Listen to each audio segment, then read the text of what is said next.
On Picket Duty by Louisa May Alcott. What air you thinkin' of, Phil? My wife Dick.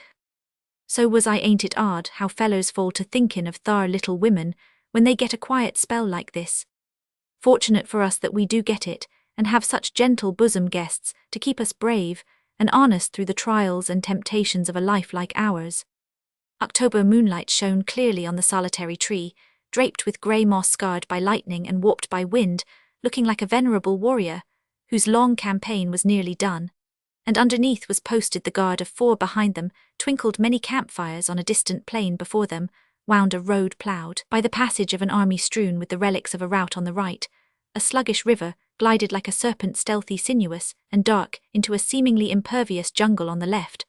A southern swamp filled the air with malarial damps, swarms of noisome life, and discordant sounds that robbed the hour of its repose. The men were friends, as well as comrades, for though gathered from the 4 quarters of the Union and dissimilar in education, character, and tastes, the same spirit animated all the routine of camp life through them much together, and mutual esteem soon grew into a bond of mutual good fellowship.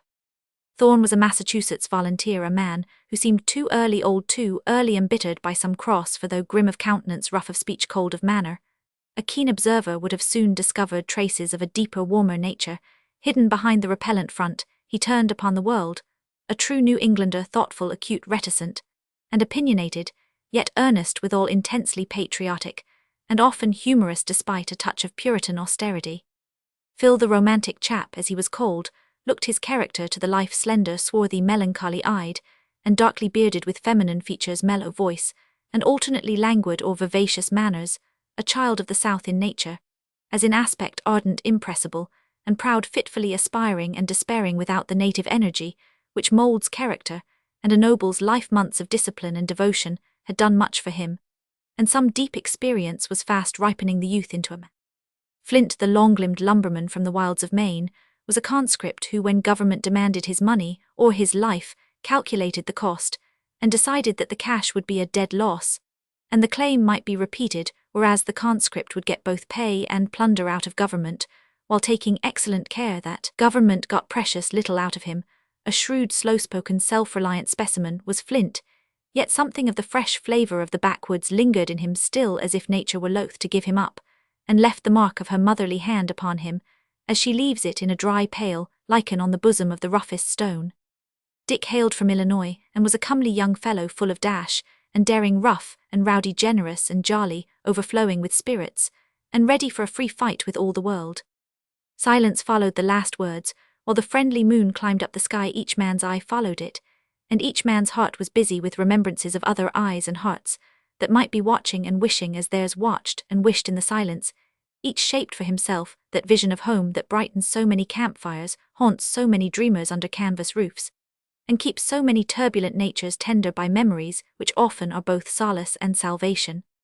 Thorn paced to and fro, his rifle on his shoulder, vigilant and soldierly, however soft his heart might be. Phil leaned against the tree, one hand in the breast of his blue jacket. On the painted presentment of the face his fancy was picturing, in the golden circle of the moon, Flint lounged on the sward, whistling softly, as he whittled at a fallen bough. Dick was flat on his back heels in air, cigar in mouth, and some hilarious notion in his mind, for suddenly he broke into a laugh. "What is it, lad?" asked Thorn, pausing in his tramp, as if willing to be drawn from the disturbing thought that made his black brows lower and his mouth look grim. "Thinkin' of my wife and wishin' she was here, bless her heart, set me rememberin' how I see her fust, and so I roared, as I always do when it comes into my head." "How was it? Come, reel off a yarn, and let's hear how you hitched teams," said Flint, always glad to get information concerning his neighbours, if it could be cheaply done. "Tellin' how we found our wives wouldn't be a bad game, would it, Phil?" "I am agreeable, but let us have your romance first." "Devilish little of that about me or any of my doin's. I hate sentimental bosh as much as you hate slang, and should have been a bachelor to this day if I hadn't seen Kitty jest, as I Roman 999. You see, I'd been too busy larkin' round to get time for marryin', till a couple of years ago, when I did up the job double quick, as I'd like to do this thunderin' slow one, hang it all. Halt a minute till I give a look, for this picket isn't going to be driven in or taken while I am on guard." Down his beat went Thorn, reconnoitring river, road, and swamp as thoroughly as one pair of keen eyes could do it, and came back satisfied, but still growling like a faithful mastiff on the watch performances, which he repeated at intervals till his own turn came. I didn't have to go out of my own state for a wife, you'd better believe, began Dick, with a boast as usual, for we raise as fine a crop of girls thar as any state in or out of the Union, and don't mind raisin' Cain with any man who denies it. I was out on a gunnin' tramp with Joe Partridge, a cousin of mine, poor old chap. He fired his last shot at Gettysburg, and died game in a way he didn't dream of the day. We popped off the birds together. It ain't right to joke that way, I want, if I can help it, but a feller gets awfully kind of heathenish these times, don't he? Settle up, them scores by me be fightin' Christians scarce rare and here. Fire away, Dick. Well, we got as hungry as hounds 6 mile from home, and when a farmhouse hove in sight, Joe said he'd ask for a bite, and leave some of the plunder for pay. I was visitin'. Joe didn't know folks round, and backed out of the beggin' part of the job, so he went ahead alone. We'd come up the woods behind the house, and while Joe was foragin', I took a connaissance. The view was frustrate, for the main part of it was a girl airin' beds on the roof of a stoop. Now just about that time, havin' a leisure spell, I'd begun to think of marryin', and took a look at all the girls I met with an eye to business, I suppose. Every man has some sort of an idy or pattern of the wife he wants. Pretty and plucky, good and gay was mine, but I'd never found it till I see Kitty, and as she didn't see me, I had the advantage and took an extra long stare. What was her good pints, hey?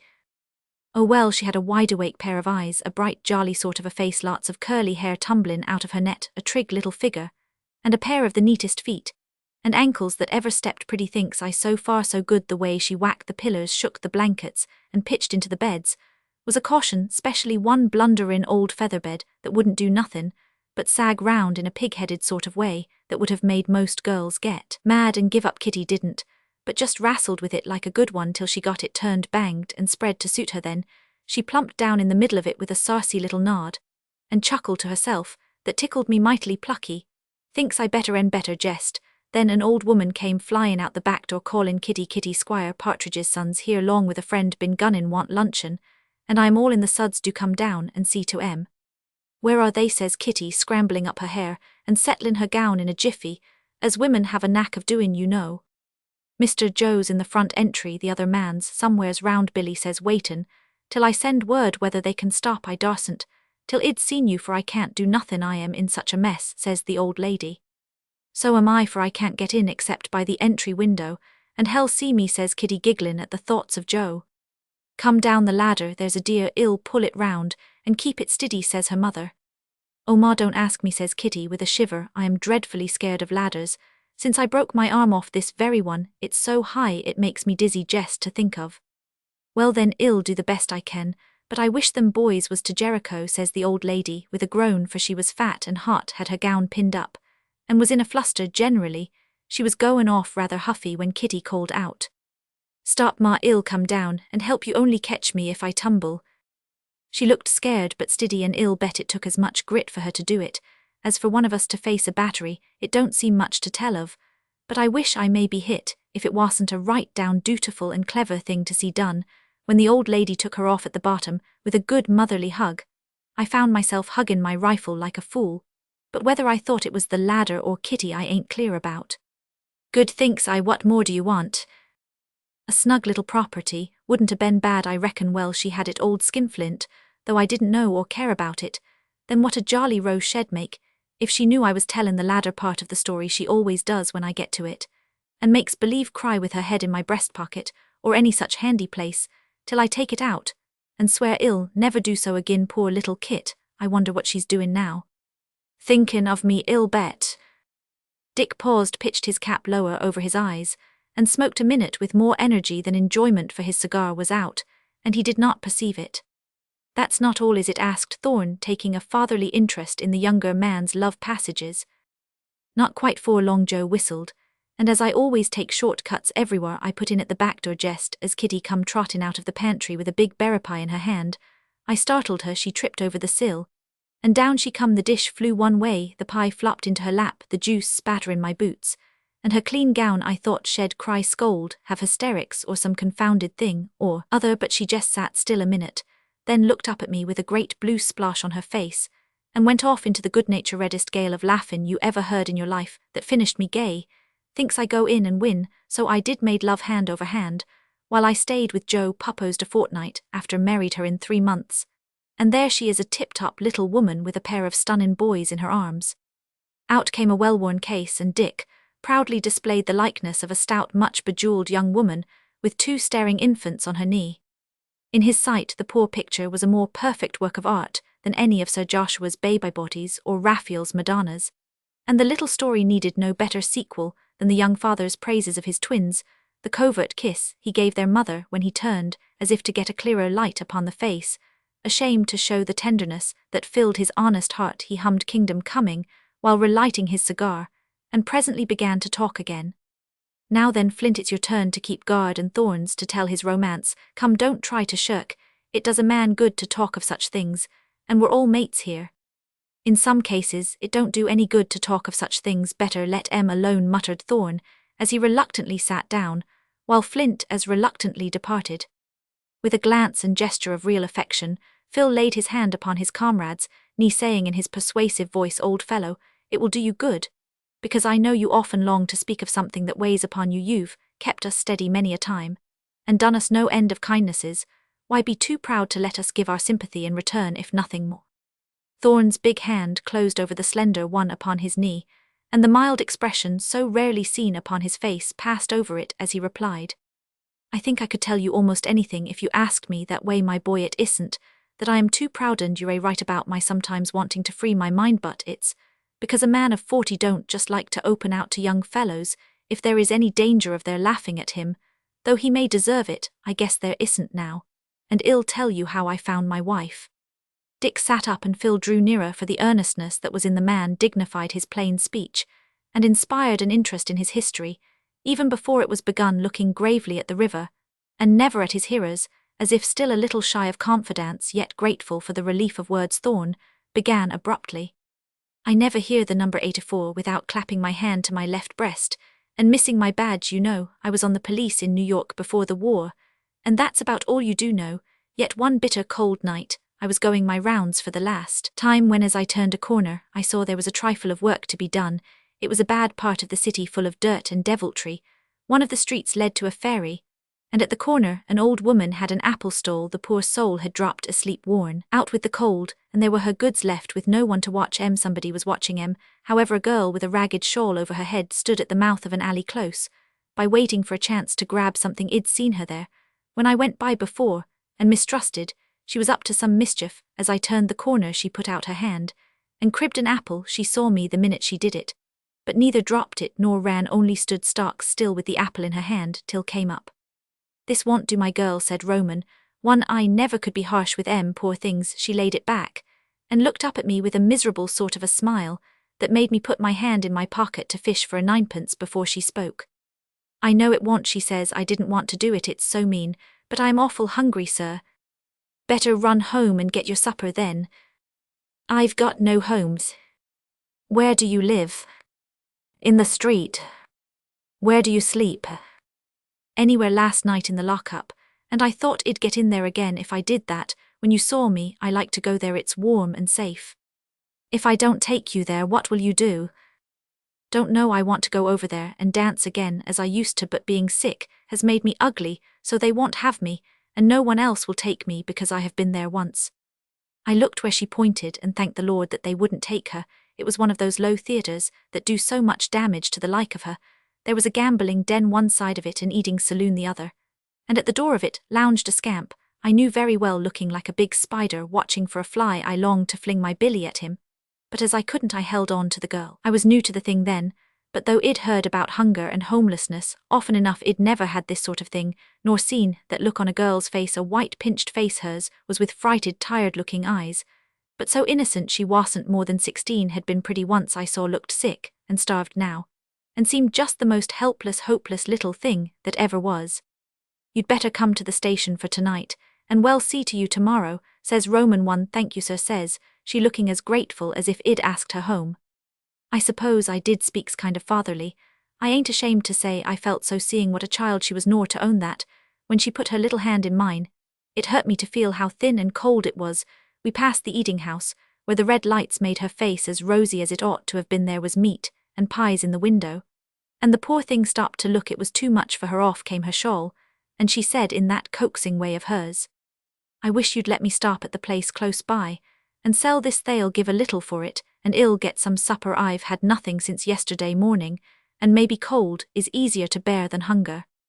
"Have you nothing better than that to sell?" I says, not quite sure that she wasn't all a humbug like so many of 'em. She seemed to see that, and looked up at me again with such innocent eyes, I couldn't doubt her when she said, shivering with something beside the cold, "Nothing but myself." Then the tears came, and she laid her head down on my arm sobbing, "Keep me, oh do keep me safe somewhere." Thorn choked here, steadied his voice with a resolute hem, but could only add one sentence more. "That's how I found my wife." "Come, don't stop thar," I told the whole o' mine. "You do the same. Where did you take her? How'd it all come round? Please tell us, Thorn." The gentler request was answered presently, very steadily, very quietly.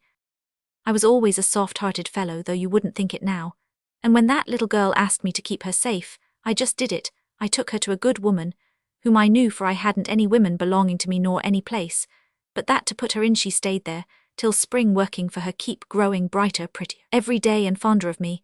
I thought if I believed in witchcraft, I shouldn't think myself such a cursed fool as I do now, but I don't believe in it.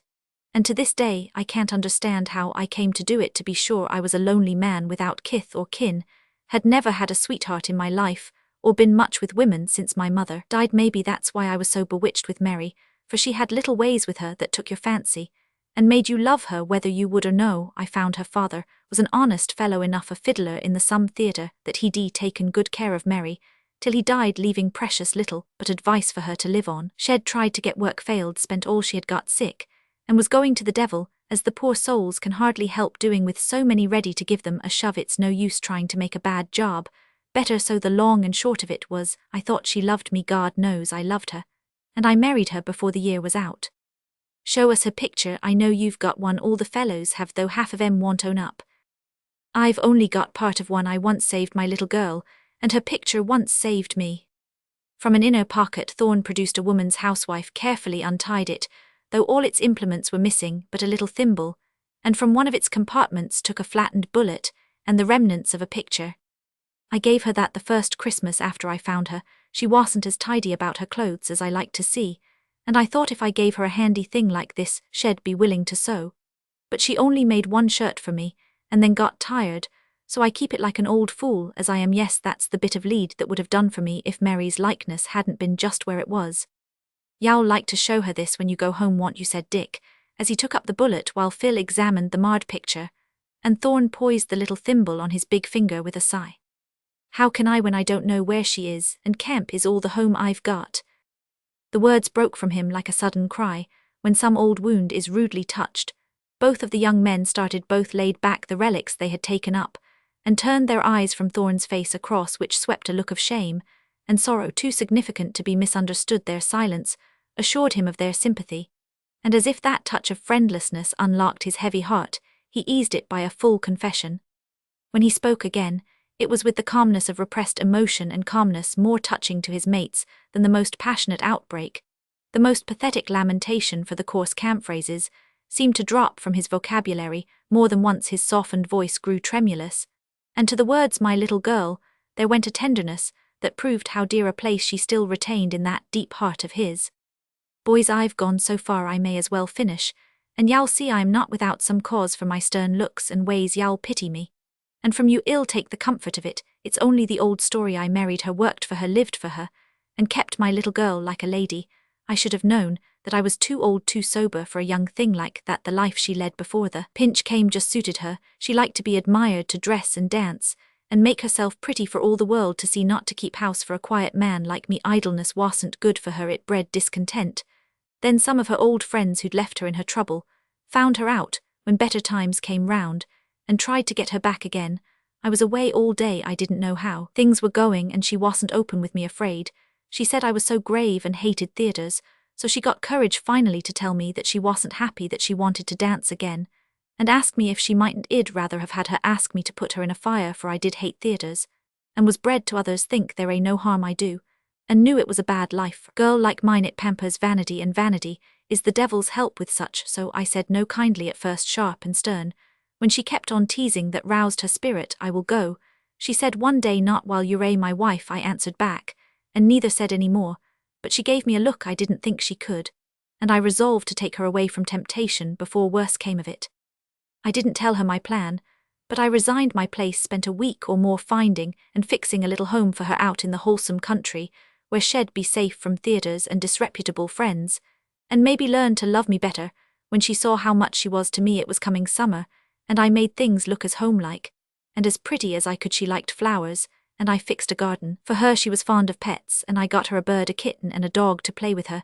She fancied gay colours and tasty little matters, so I filled her rooms with all the handsome things I could afford. And when it was done, I was as pleased as any boy, thinking what happy times we'd have together, and how pleased she'd be boys when I went to tell her, and to take her to her little home. She was gone. Who with it? With those cursed friends of hers. A party of them left the city. Just then she was wild to go. She had money now, and all her good looks back again. They teased and tempted her. I wasn't there to keep her, and she went, leaving a line behind to tell me that she loved the old life more than the new, that my house was a prison, and she hoped I'd let her go in peace. That almost killed me, but I managed to bear it, for I knew most of the fault was mine. But it was awful bitter to think I hadn't saved her after all. Oh, Thorne, what did you do? Went straight after her, found her dancing in Philadelphia, with paint on her cheeks, trinkets on her neck and arms, looking prettier than ever, but the innocent eyes were gone, and I couldn't see my little girl in the bold, handsome woman twirling there before the footlights. She saw me, looked scared at first, then smiled, and danced on with her eyes upon me, as if she said, "See, I am happy now, go away and let me be." I couldn't stand that, and got out. Somehow people thought me mad or drunk. I didn't care. I only wanted to see her once in quiet, and try to get her home. I couldn't do it then nor afterwards by fair means, and I wouldn't try force. I wrote to her, promised to forgive her, begged her to come back, or let me keep her honestly somewhere away from me, but she never answered, never came, and I have never tried again. She wasn't worthy of you, Thorne, you jest forget her. I wish I could. In his voice quivered an almost passionate regret, and a great sob heaved his chest as he turned his face away to hide the love and longing still so tender and so strong. Don't say that, Dick. Such fidelity should make us charitable for its own sake. There is always time for penitence, always a certainty of pardon. Take heart, Thorne, you may not wait in vain, and she may yet return to you. I know she will. I've dreamed of it, I've prayed for it. Every battle I come out of safe makes me surer that I was kept for that. And when I've borne enough to atone for my part of the fault, I'll be repaid for all my patience, all my pain, by finding her again. She knows how well I love her still, and if there comes a time when she is sick and poor and all alone again, then shall remember her old John, then shall come home and let me take her in. Hope shone in Thorne's melancholy eyes, and long-suffering or forgiving love beautified the rough brown face as he folded his arms and bent his grey head on his breast, as if the wanderer were already come.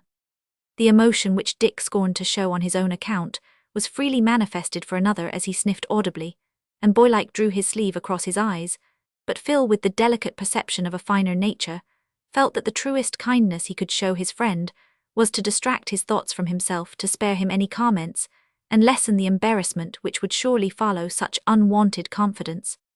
Now I'll relieve Flint, and he will give you a laugh. Come on, Hiram, and tell us about your Beulah. The gentleman addressed had performed his duty by sitting on a fence and writing up his pockets to beguile the tedium of his exile before his multitudinous possessions could be restored to their native sphere. Thorne was himself again, and on his feet. "Stay where you are, Phil. I like to tramp. It seems like old times, and I know you're tired. Just forget all this I've been saying and go on as before. Thank you, boys, thank you." And with a grasp of the two hands extended to him, he strode away along the path already worn by his own restless feet. It's done him good, and I'm glad of that, but I'd like to see the little baggage that bewitched the poor old boy, wouldn't you, Phil? Hush, here's Flint. What's up now? Want me to address the meetin'? Hey, I'm willin', only the laughs rather agents me. I tell that story, expect you'll like it all the better for that. Flint coiled up his long limbs, put his hands in his pockets, chewed meditatively for a moment, and then began with his slowest drawl. "Valser, it's pretty nigh 10 year ago. I was Dampster Day on 2 Old Town, class 2 Bangor. My folks lived 2 Bethel. There was only the old man, and Aunt Siloam keepin' house fur him, seein' as I was the only chick I hadn't heard from him fur a long spell, when there come a letter sayin' the old man was breakin' up. He said it every spring fur a number years, and I didn't mind it no more'n. The breakin' up the river not so much just then, fur the gret spring drive was comin' on, and my hands was too full to quit work all to answer it. I sent word it'd be long for a gret while, and by maybe I went I ought to have gone at fust, but they'd sung air at wolf so often I wasn't scared, and sure enough the wolf did come at last. Father he'd been dead and buried a week when I got there, and aunt was so mad she wouldn't write nor scarcely speak to me for a considerable spell. I didn't blame her a mite, and felt just the wust kind, so I give in every way, and fetched her rare, and you see I he'd a cousin, who'd took my place to hum. While I was off and the old man he'd left him a good slice his money, and me, the farm hoppin' to keep me there. He'd never liked the lumber in business and hankered after me a sight. I fair and val seein' how 'twas, I tried to please him late as it was, but if there was anything I did spleen against it was farmin', specially after the smart times. It'd been heaven up Old Town, where you don't know nothin' about it. But if you want to see high doin's, just hitch onto a timber drive, and go it down along them lakes and rivers, say from Comptonungamuth to Penobscot Bay. Guess ye would see a thing or two, and find livin' on a log come as handy as if you was born a turtle. Val I stood it one summer, but it was the longest kind of a job. Come fall, I turned contrary darn the farm, and vowed I'd go back to loggin'. Aunt he'd got fond me by that time, and felt dreadful bad about my leavin' on her cousin Sire, as we called Josiah. Didn't cotton to the old woman, though he did to her cash, but we hitched along frustrate. She was tacked too, the place hated too, have it let or sold, thought it'd go to everlastin' ruin, if I took to lumberin'. Agin and heaven a tidy little summer money all her own, she took a notion to buy me off Hiram. Says she, if y'all stay to hum marry some smart gal and carry on the farm, I'll leave you the hull my fortin. If you don't, I'll leave every cent on to Sire, though he ain't done as vol by me as you have come. Says she, I'm breakin' up like brother, I shan't worry anyone a gret while, and for spring I dis say y'all have cause to rejoice that you done as Auntie counselled you. Now that iddy kinder took me seein', I hadn't no overpowerin' love for a cousin, but I brooded over it a spell 'fore I greed finally. I said I'd do it, as it warn't a hard nor a bad trade, and begun to look rayerund for me's flint. Aunt was dreadful pleased, but Maz in particular as to who was goin' to stan in her shoes when she was fetched up against the eternal boom. There was a sight lovely women folks rayern town, but aunt she set her foot down that me's flint must be smart, pious, and good-natured harnsome. She didn't say nothin' about bein' the humbliest woman in the state Maine. I he'd my own calculations on that pint, and went sparkin' 2 or 3 the pootiest gals all that winter. I warn't in no hurry for marryin', is an awful risky business, and I warn't goin' to be took in by nobody somehow. I couldn't make up my mind which I'd have, and kept dodgin' all ready to slew rayerund and hitch on to one that seemed likeliest long in March. Aunt she catched cold, took to her bed, got wuss, and told me to hurry up for nary red should I have if I warn't safely married. For she stepped out, I thought that was rather crayud in a feller, but I see she was goin' sure, and I'd got into a way considerin' the cash mine, so that it come hard to hear about jivin' aunt up off. I went that evenin' and asked Almiry Nash if she'd have me. No, she wouldn't. Id shillishe'd so long she'd got tired waitin', and took to keepin' company with a doctor down to Bangor, where she'd been visitin'. A spell I didn't find that as hard a rub to swaller as I'd thought I would, though Almiry was the richest, pootiest, and good-naturest of the lot. Aunt laughed Val, and told me to try again, so a couple nights after, I spruced up and went over to Caroline Milas. She was as smart as old cheese, and Val off into the bargain. I was just as sure she'd have me as I be, that I'm gittin' the rheumatis a-settin' in this mash, but that minx Almiry he'd been, and let on about her own sarcy way servin' on me, and Caroline jest up and said she won't goin' to have anybody's leavin's, so down I come again. Things was gettin' dispert by that time, for aunt was failin' rapid, and the story he'd leaked out some way, so the whole town was gigglin' over it. I thought I'd better quit them parts, but aunt she showed me her will all done complete skeptin', the fust name the legatee. There says she it all depends on you whether that place is took by Hiram or Josiah. It's easy done, and so it's goin' to stand till the last minute. That riled me considerable, and I streaked off to May Jane Simlin's. She wa'n't very val off nor extra handsome, but she was pious the wust kind, and dreadful clever to them, she fancied. But I was down on my luck agin, for at the fust word I spoke of marryin', she showed me the door and give me to understand that she couldn't think heaven a man that warn't a church member that hadn't experienced religion, or even been struck with conviction, and all the rest on't if anyone he'd wanted to have seen a walk-in hornet's nest. They could have done it cheap that night. As I went hum, I jest strammed into the kitchen, chucked my hat into one corner, my coat into another, kicked the cat, cussed the fire, drawed up a chair, and set scalin' like 60 bane too mad for talking the young woman that was nussin' Aunt Beulah Blish by name was a cooking grewel on the coals, and paired to understand the mess I was in, but she didn't say nothin', only blowed up the fire, fetched me a mug cider and went rayrund so kinder quiet and sympathizin', that I fair the wrinkles in my temper gettin' smoothed at mazin quick and for long. I made a clean breast the whole thing. Beulah laughed, but I didn't mind her doin' aunt, for she says she real sort o' cunnin'. Poor Hiram, they didn't use you while you ought to have tried some the poor and humly girls. They'd a been glad and grateful for such a sweetheart as you be.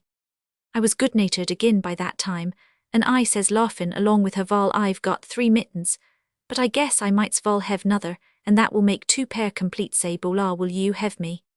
"Yes, I will," says she. "Really," says Roman, "one solemn true," says she. Shed up and slapped me in the face. I shouldn't have been more throwed aback fur. I never mistrusted she cared 2 chips for me. I jest set and gawped fur. She was solemn true. I see that with half an eye in it kinder, took my breath away. Beulah drawed the grewel off the fire, wiped her hands and stood looking at me a minute. Then she says slow and quiet, but tremblin', a little as women have a way doin' when they've considerable steam aboard. "Hiram, other folks think lumberin' has spilt you. I don't they call you rough and rowd. I know you've got a real kind heart for them, as knows how to find it. Them girls give you up so easy cause they never loved you, and you give them up cause you only thought about their looks and money. I am humly and I am poor, but I've loved you ever since we went Anatin years ago, and you shook down for me, carried my bag, and kissed me to the gate, when all the others shunned me cause my father drank, and I was shably dressed, ugly and shy.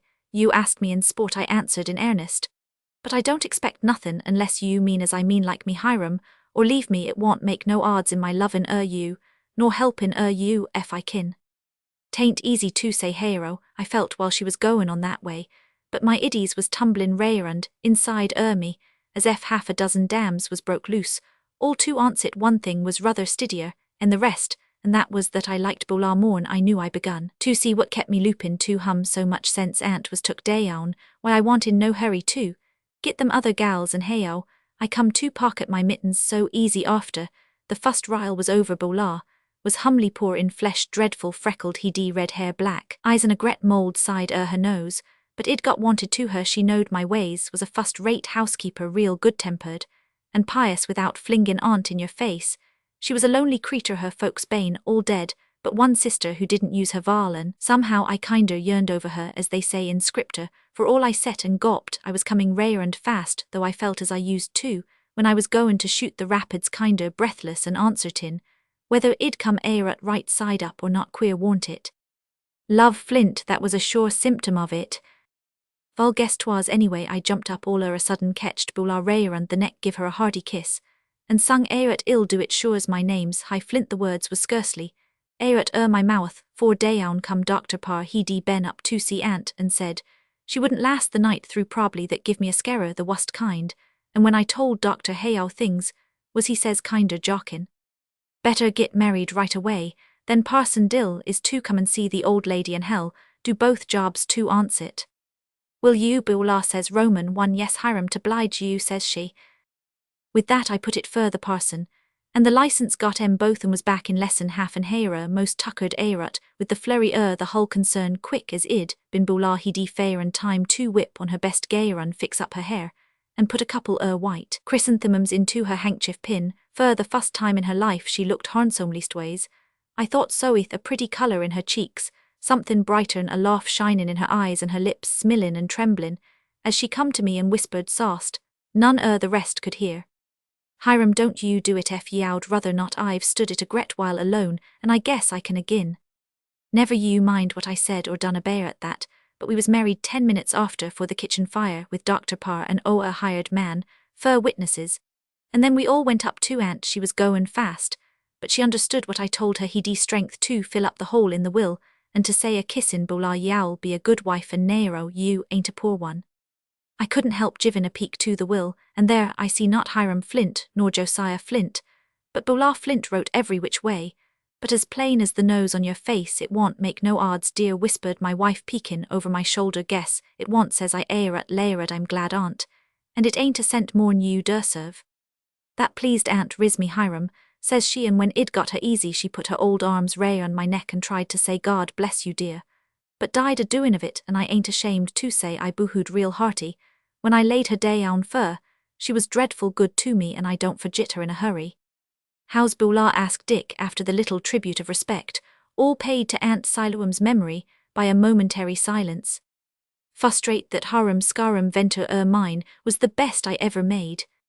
She's done val by me, he's Bula Ben, a grand good hey used to keep her kin, carry on the farm better'n me any time, and is as dutiful and lovin' a wife a swal, as anything that is extra dutiful and love. Got any boys to brag of? We don't think much o' boys day on air away. They're a mazin risky stock to fetch upulas breakin' bairns gittin' into the pound, and worry your life at somehow. Nother gals now do's val. I got 6 o' the likeliest the is goin' every one on is the very moral of bollard hair, black eyes, quiet ways, and a mould side. The nose babies ain't growed yet, but I expect to see it in a considerable state o' forwardness when I git hum and wouldn't miss it for the world. The droll expressions of Flint's face and the satisfied twang of his last words were irresistible. Dick and Phil went off into a shout of laughter, and even Thorne's grave lips relapsed into a smile at the vision of 6 little Flints with their 6 little moles. As if the act were an established ceremony, the paternal head produced his pocketbook, selected a worn black and white paper which he spread in his broad palm, and displayed with the air of a connoisseur. There thets Bula, we call it a cut-in, but the proper name's a silly hoot. I believe I've got a handsome big daguerreotype to hum, but the heft aunt makes it bad to carry round, so I took this. I don't tote it a bear it inside my shirt as some do, it ain't my way, but I keep it in my puss long with my other valuables, and guess I set as much stocks by it as if it was all painted up and done off to Kiel. The silly hoot was examined with interest and carefully stowed away again in the old brown wallet, which was settled in its place with a satisfied slap. Then Flint said briskly, "Ne'er I'll Phil, you close this interestin' and instructive meeting, and be spry fur times most up. I haven't much to tell, but must begin with a confession which I have often longed, but never dared to make before because I am a coward. Show who's goin' to believe that a man who fit like a wild cat was offered fur promotion on the field, and was reported to headquarters after his fust scrimmage try again. Physical courage is as plentiful as brass buttons nowadays, but moral courage is a rarer virtue, and I am lacking in it, as ill prove you think me a Virginian. I am an Alabamian by birth, and was a Reb 3 months ago." This confession startled his hearers, as he knew it would, for he had kept his secret well. Thorne laid his hand involuntarily upon his rifle. Dick drew off a little, and Flint illustrated one of his own expressions, for he gawped. Phil laughed that musical laugh of his, and looked up at them with his dark face waking into sudden life as he went on. "There's no treason in the camp, for I am as fierce a Federalist as any of you now, and you may thank a woman for it. When Lee made his raid into Pennsylvania, I was a lieutenant in Thewel, never mind what regiment. It hasn't signalized itself since, and I'd rather not hit my old neighbors when they are down in one of the skirmishes. During our retreat I got a wound and was left for dead. A kind old Quaker found and took me home, but though I was too weak to talk, I had my senses by that time, and knew what went on about me. Everything was in confusion, even in that well-ordered place. No surgeon could be got at first, and a flock of frightened women thee'd and thou'd one another over me, but hadn't wit enough to see that I was bleeding to death. Among the faces that danced before my dizzy eyes was one that seemed familiar, probably because no cap surrounded it. I was glad to have it bending over me, to hear a steady voice say, 'Give me a bandage, quick,' and when none was instantly forthcoming to me, the young lady stripped up a little white apron she wore, and staunched the wound in my shoulder. I was not as badly hurt as I supposed, but so worn out and faint from loss of blood, they believed me to be dying, and so did I when the old man took off his hat and said, 'Friend, if thee has anything to say, thee had better say it, for thee probably has not long to live.'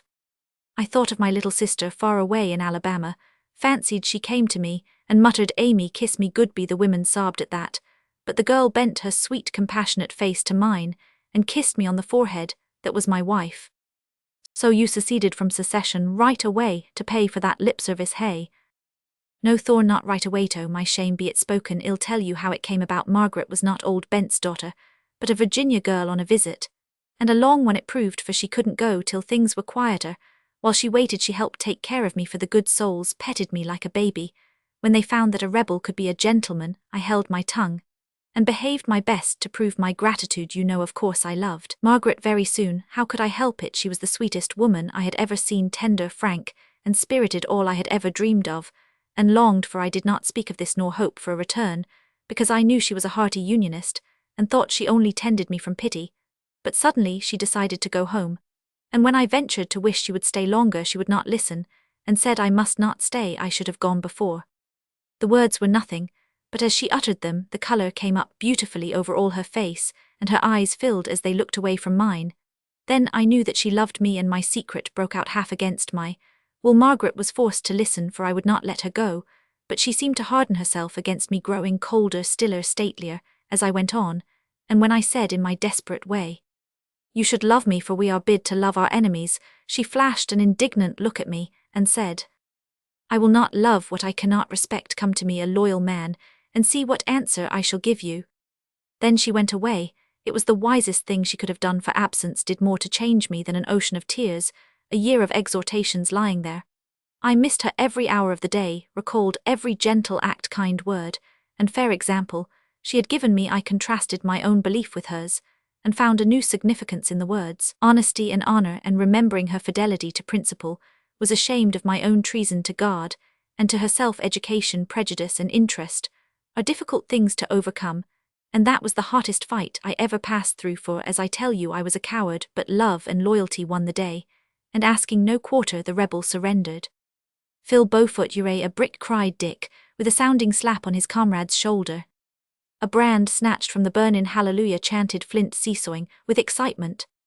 "Then you went to find your wife, how, where?" asked Thorne, forgetting vigilance in interest. Friend Bent hated war so heartily that he would have nothing to do with paroles, exchanges, or any martial process whatever, but bade me go when, and where I liked, remembering to do by others as I had been done by. Before I was well enough to go, however, I managed, by means of Copperhead influence and returned prisoners, to send a letter to my father, and receive an answer. You can imagine what both contained, and so I found myself penniless, but not poor, an outcast, but not alone. Old Bent treated me like a prodigal son, and put money in my purse. His pretty daughters loved me for Margaret's sake, and gave me a patriotic salute all round, when I left them the humblest, happiest man in Pennsylvania. Margaret once said to me that this was the time for deeds, not words, that no man should stand idle, but serve the good cause with head, heart, and hand, no matter in what rank, for in her eyes, a private fighting for liberty was nobler than a dozen generals defending slavery. I remembered that, and not having influential friends to get me a commission, enlisted in one of her own Virginia regiments, knowing that no act of mine would prove my sincerity, like that you should have seen her face when I walked in upon her, as she sat alone busied with the army work, as I'd so often seen her sitting by my bed. It showed me all she had been suffering in silence, all I should have lost had I chosen darkness instead of light. She hoped and feared so much she could not speak, neither could I, but dropped my cloak, and showed her that through love of her I had become a soldier of the flag, how I loved the coarse blue uniform, for when she saw it she came to me without a word, and kept her promise in a month. "Thunder, what a handsome woman!" exclaimed Flint, as Phil, opening the golden case that held his talisman, showed them the beautiful, beloved face of which he spoke. "Yes, and a right noble woman too. I don't deserve her, but I will be parted on our wedding day, for orders to be off came suddenly, and she would not let me go until I had given her my name to keep. We were married in the morning, and at noon I had to go. Other women wept as we marched through the town, but my brave Margaret kept her tears till we were gone, smiling, and waving her hand to Meth hand, that wore the wedding ring till I was out of sight. That image of her is before me day and night, and day and night her last words are ringing in my ears. I give you freely, do your best, better a true man's widow than a traitor's wife. Boys, I've only stood on the right side for a month, I've only fought one battle, earned one honour. But I believe these poor achievements are an earnest of the long atonement I desire to make for 25 years of blind transgression. You say I fight well, have I not cause to dare much? For, in owning many slaves, I too became a slave. In helping to make many freemen, I liberate myself. You wonder why I refused promotion. Have I any right to it? Yet are there not men who never sinned as I have done, and beside whose sacrifices mine look pitifully small? You tell me, I have no ambition. I have the highest, for I desire to become God's noblest work, an honest man living, to make Margaret happy, in a love that every hour grows worthier of her own being, to make death proud to take me. Phil had risen while he spoke, as if the enthusiasm of his mood lifted him into the truer manhood he aspired to attain. Straight and strong, he stood up in the moonlight, his voice deepened by unwonted energy, his eye clear and steadfast, his whole face ennobled by the regenerating power of this late loyalty, to country wife and self, and bright, against the dark blue of his jacket, shone the pictured face, the only medal he was proud to wear. Our brave brief moment, cancelling years of wrong, our fair and fatal decoration, serving as a mark for a hidden foe. The sharp crack of a rifle broke the stillness of the night, and with those hopeful words upon his lips, the young man sealed his purpose with his life.